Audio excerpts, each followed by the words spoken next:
years that while they were doing, different kind of stuff, you were studying. Oh, Julio, after my dad passed away, we couldn't, be with you in a family reunion. We can go partying with you because everybody, where's Julio? Studying. I was always studying.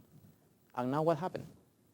I was the one who went farther because I was planifying, because I always knew what I wanted.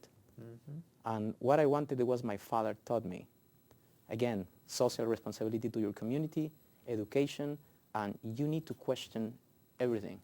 Everything. Everything, every single day. Okay, so let's come to that for one moment. You grew up in a very traditional Catholic world, yes? Yes. And I'm not in any way suggesting that there are not Catholics who are questioning all the time.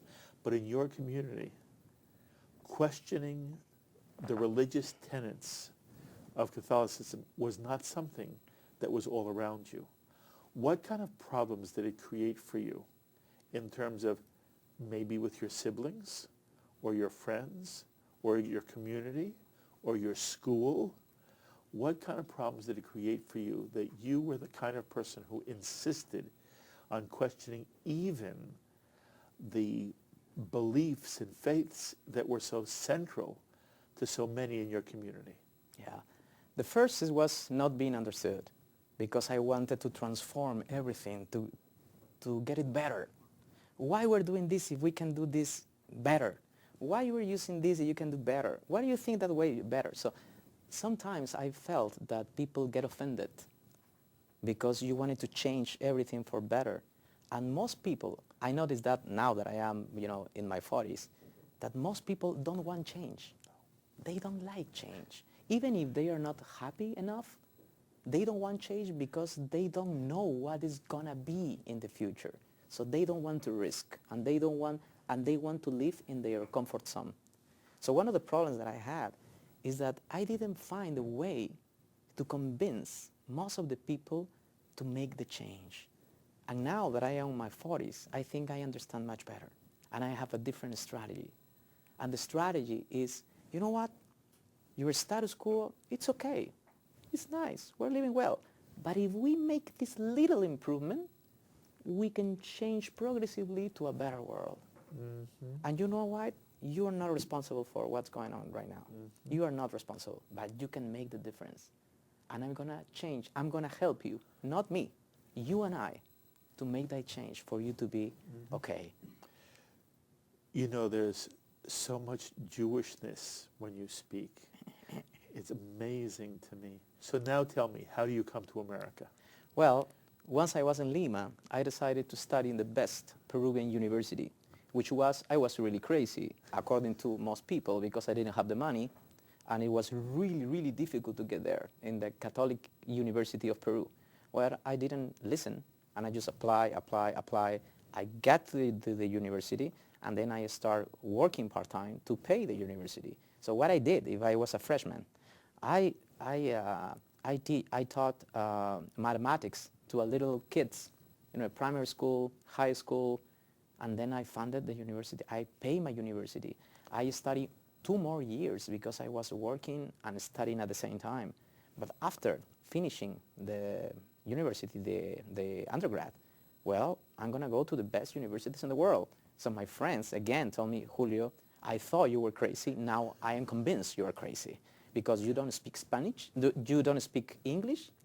The universities in the US are really, really difficult to get in, and you don't have the money. How are you going to resolve that?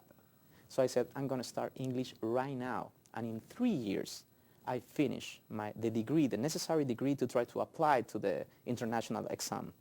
Then I applied to 5 top universities in the US, and 2 of them accepted me, Syracuse and Georgetown. Wonderful. So I get to Georgetown, and I didn't have the money again.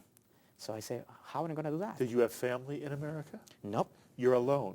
Yes, alone. What did you do? I went to the university, and I talked to the director of the program, to the public policy program. And I said to her, you know what?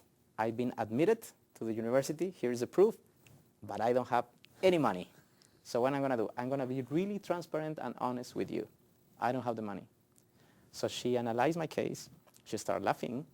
and she didn't, understand how a guy like me was talking in that way.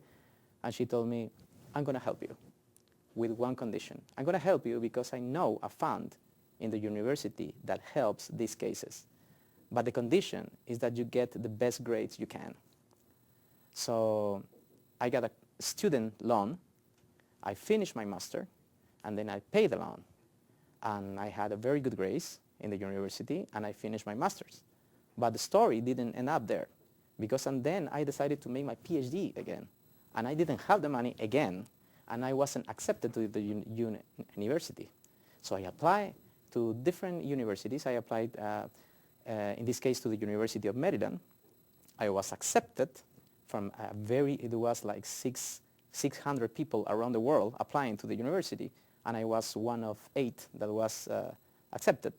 And then I talked again to the university guys and tell them, you know what, I don't have the money, I was accepted, and my story, my personal story is this one. And they again told me, we're going to help you. In this time, we're not going to give you a student loan, but I'm going to give you a scholarship, full scholarship. So I was surprised and I was amazed, and I finished my PhD, and I finished my PhD with 3.9 score. Wow. Which is in public policy. In public policy.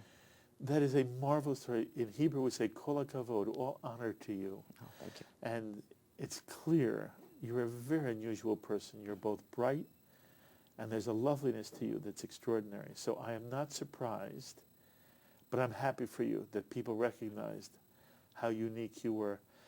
And where along the way do you meet the Jewish woman who becomes your wife? Wow. Well, once I was studying and finishing my PhD, I started working at the IDB, at the Inter-American Development Bank, for several years. I was advised in several countries in Latin America, and one of them was Peru. And I was divorced several years earlier. That. Yeah, earlier. And I met Michelle. I remember it was a really, really hot day.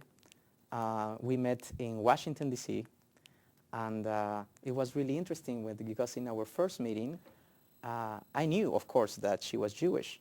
But how did you know? Why? How did you Because know? we were talking about that, and she told me that she was Jewish. But it surprised me because she was dating a Catholic man, and in Peru, the Jewish community is relatively close. So it's not so, it's not so easy to get involved. The Jews of Peru don't tend to date Catholics. Yeah, I will say that. I don't say that 100%, but it's not common. Yes. It's not common. It's a relatively close community. And in Peru, you had never, did you date in general? Did you have girlfriends? In Peru, of course, but not Jewish. Of course. It was the first time I was meeting someone from the Jewish community in that circumstance. And I want to say, this was not the first Jew you ever met, but it was the first Jew you ever dated. Is that correct? Okay. Correct. All right. Correct. Go ahead. Correct. So I was asking her, may I ask you a question? Yes.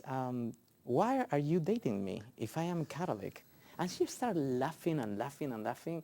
Why are you asking me that question? So I explained to her my experience with the Jewish community in Peru. And she explained to me, that here in the United States, things are different, are totally different. And after my first meeting, I knew it.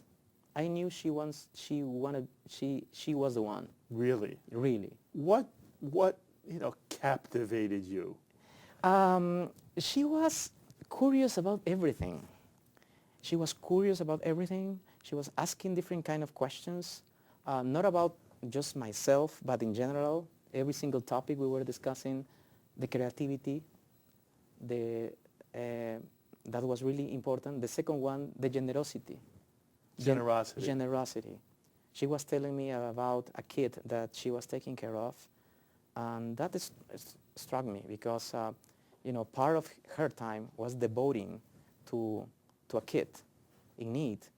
On the other hand, she was telling me about her school, Wellesley.